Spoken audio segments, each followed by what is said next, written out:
Um, Governments should have the prime responsibility for designing and implementing policies to deal with food security and agricultural growth.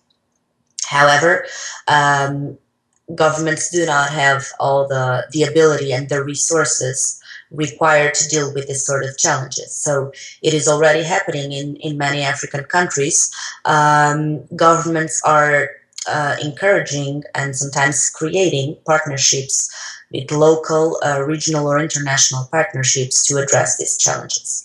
And we have some good examples, like, for example, the G8 New Alliance for Food Security and Nutrition, which is a partnership involving African governments, foreign governments, international companies, and international investors.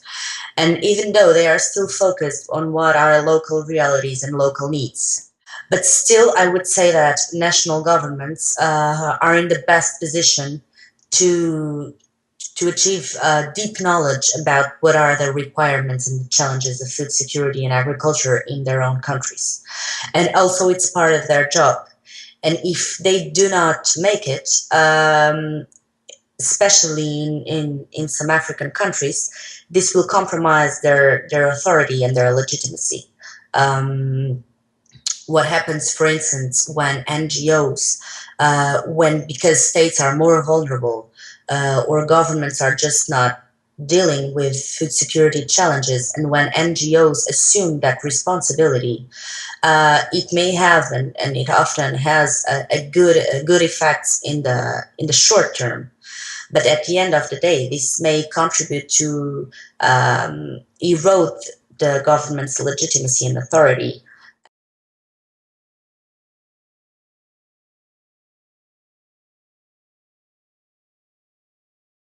Another challenge is that the policies that national governments design to deal with food security and with agriculture, they have not only to guide the interventions or the initiatives of NGOs or donor states or international companies, but they have always, when necessary, they have to limit them. This means that the initiatives of foreign companies or donor states or even NGOs, they have to respect what are the priorities and what are the needs of local people. And we have some examples of how this can contribute, if this is not respected, how it can contribute to further instability. After the food prices spike in 2007 and 2008, food became a real concern for many governments in the world, for many countries in the world. And suddenly people realize how important food is, and that we may be having some difficult times ahead concerning food security. And so land became a strategic capital asset. And there was a sort of a new geopolitics of food. And countries like China or South Korea or Saudi Arabia start looking to Africa as an alternative to feed their populations.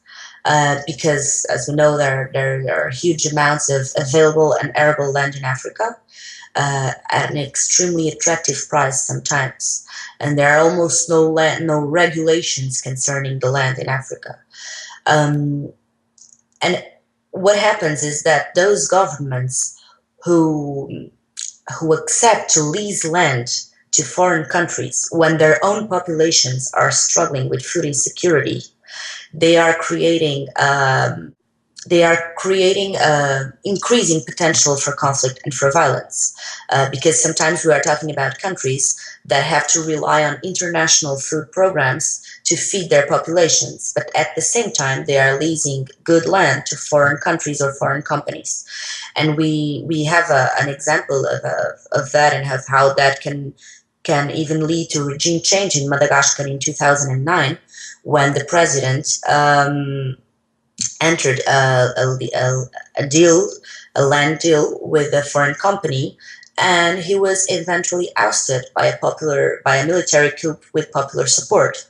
So in the future, the competition for resources, for land, and for water uh, may become not only an African but a global concern.